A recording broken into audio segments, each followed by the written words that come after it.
yaman, mabuti pa hanapin na lang natin yung nanay mo eh. Ay, alam mo, 1 million yung reward dun. Malaki yun. O sige, hanapin mo. Pag nahanap mo, sabihin mo sa akin. Para naman makahingi ako ng pambili ng sapatos mo. Magre-retire na tong sapatos ko anytime, oh. Maghingi ka na ng pambili ng payong. Alam mo, ang laki-laki ng inistafa niya. Hindi mo na nag-iwan ng pera bago man na nag-disappear. Hanapin mo. Ayan. Ayan. Kuya! Ayan. Ayan. Uuwi na ako. Okay ka na? Okay. Kaya mo na? Oh, Sige. Sige. Ingat, ha?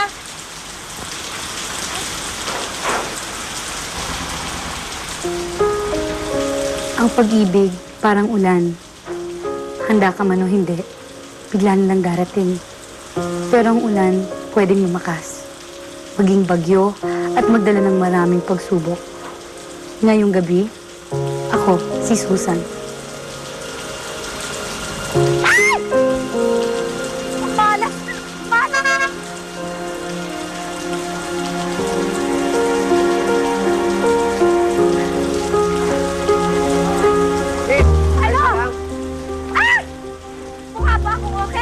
Sakay ka na.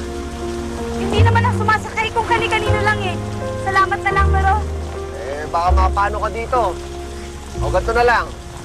Kung may gawin ako masama sa'yo, meron ka naman dalang deadly weapon dyan eh. Hampas mo na lang sa ulo ko. Saka meron ako yung simada dito, oh.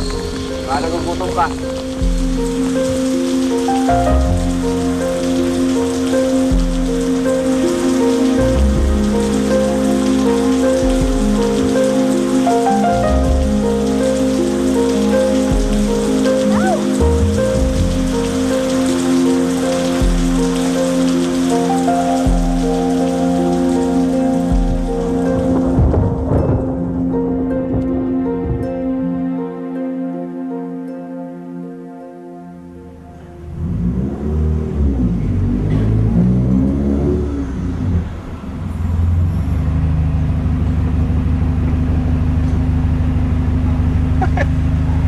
Ba't ka natatawa dyan? Ha? Kinakabahan na nga ako eh.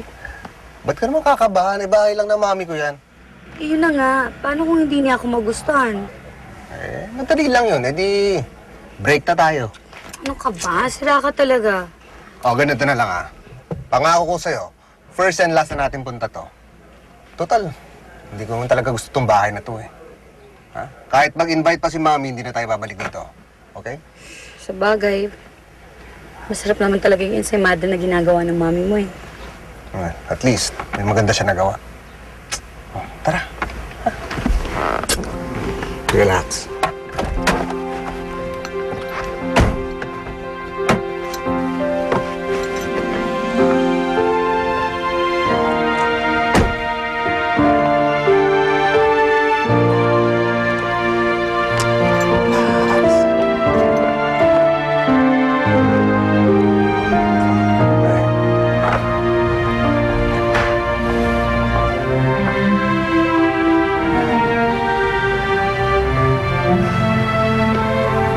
Grabe!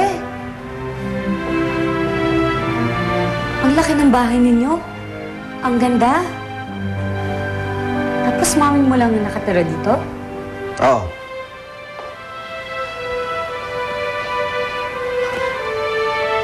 Yan bang parents mo? Oo.